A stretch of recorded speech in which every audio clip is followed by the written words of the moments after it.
Kembali di Kompas Siang, Saudara. Debat perdana Pilkada Jakarta akan digelar Minggu 6 Oktober 2024 mengangkat tema sumber daya manusia dan transformasi Jakarta menjadi kota global. Ketiga calon gubernur mengaku siap adu gagasan dalam debat yang menjadi salah satu momentum untuk memikat hati pemilih di tengah singkatnya waktu kampanye.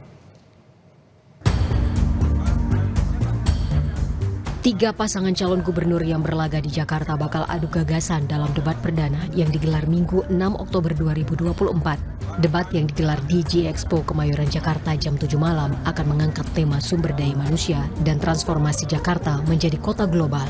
Untuk temanya sendiri, debat pertama ini kami akan mengangkat tema mengenai penguatan sumber daya manusia dan transformasi Jakarta menjadi kota global. Nah, ini nanti kaitannya dengan bagaimana visi-misi pasangan calon untuk mengembangkan Jakarta 5 tahun ke depan, di mana sudah tidak menjadi lagi ibu kota, namun visinya adalah menjadi kota global.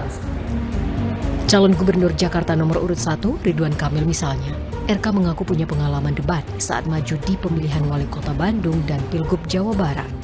RK juga mengaku akan fokus meyakinkan pemilih Jakarta soal program dalam debat nanti. Perlu dilatih lebih kepada dalam waktu yang pendek, gimana caranya pesan diterima dengan semaksimal mungkin, gitu ya. Semoga tidak ada demam panggung, tapi insya Allah siap. Karena pernah mengalami debat begini kan 2 kali ya, antara pemilihan wali kota, sama aja, mirip-mirip, hanya beda topik dan beda wilayah. Dia hanya akan bekerja keras, meyakinkan bahwa solusi pasangan Ridho mayoritas sudah dikerjakan. Itu bedanya kami ada sedikit pengalaman, sehingga kredit mesra sudah dikerjakan, program mengasih bantuan dana ke RW sudah dikerjakan. Sementara Cagup nomor urut 2 Dharma Pongrekun mengaku tak punya persiapan khusus. Ia mengaku akan membenahi Jakarta dengan melihat dari akar permasalahan yang ada. Persiapan khusus tidak ada.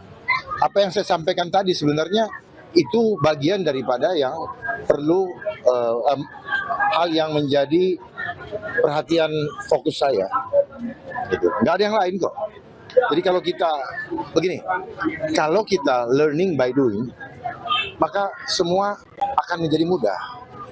Kalau bukan berangkat dari hati, mikir apalagi diajarin orang, maka omongannya akan menghafal. Makanya mari belajar, semuanya berangkat dari jiwa. Lain lagi dengan Cagup Jakarta nomor urut 3 Pramono Anung. Pram percaya diri soal persiapannya jelang debat. Ia mengaku debat bukanlah hal yang baru karena ia terbiasa menyiapkan materi untuk presiden. Dalam debat nanti, Pram menyebut bakal mengutamakan adu gagasan bukan adu singkatan. Saya sudah mempersiapkan diri dan secara materi tidak ada hal yang buat saya merasa baru karena selama ini di pemerintahan selama 2 periode saya menyiapkan. Ya, saya akan lebih mengutamakan yang namanya debat itu jangan nanya singkatan lah. Karena bagaimanapun kalau cuma nanya singkatan ya nggak semua orang pasti hafal akan singkatan itu gitu ya. Yang namanya singkatan juga bisa dibuat-buat. Jadi lebih baik substansinya, gagasannya, idenya, bagaimana cara penyelesaiannya. Itu lebih substansi. Direktur Eksekutif Indikator Politik Indonesia, Burhanuddin Muhtadi menyebut debat bisa jadi momentum bagi pasangan calon yang menaikkan elektabilitas. Burhan juga menilai debat Pilgub Jakarta juga punya dampak yang lebih besar jika dibandingkan dengan debat Pilgub daerah lainnya. Kalau main aman, menurut saya mungkin tepat buat calon seperti Ridwan Kamil ya. Karena beliau elektabilitasnya masih di peringkat pertama.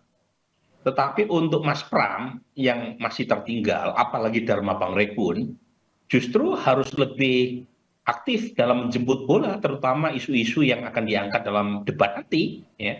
Nah, sementara Kang Ridwan sendiri kan elektabilitasnya juga tidak cukup aman untuk menang 1 putaran. Jangan lupa loh ya, debat pilkada di DKI Jakarta itu untuk menang 1 putaran minimal 50%. Oke. Nah, kalau misalnya melihat angka-angka sekarang, itu kan bisa orang bisa tidak. Dan kalau misalnya tren elektabilitas Mas Pram terus naik, itu kabar buruk juga buat Ridwan Kamil. Dan karenanya debat menjadi penentu.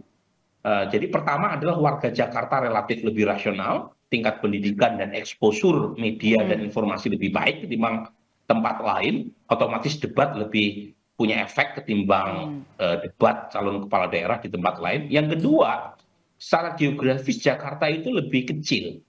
Jadi kalau misalnya kampanye, canvassing, reach out the voters, itu efeknya lebih terasa ketimbang misalnya kampanye di Jawa Tengah, Jawa Timur, apalagi di provinsi-provinsi yang luas geografis dan sulit seperti di Papua. Debat perdana akan digelar Minggu 6 Oktober. Ketiga pasangan akan berdebat dengan total durasi 150 menit dan terbagi dalam 6 segmen. Nantinya debat akan menghadirkan 7 panelis yang akan memperdalam gagasan berdasarkan tema debat. Debat jadi salah satu momentum bagi ketiga paslon untuk memikat hati pemilih di tengah singkatnya waktu kampanye yang berlangsung selama 75 hari. Tim Liputan Kompas TV.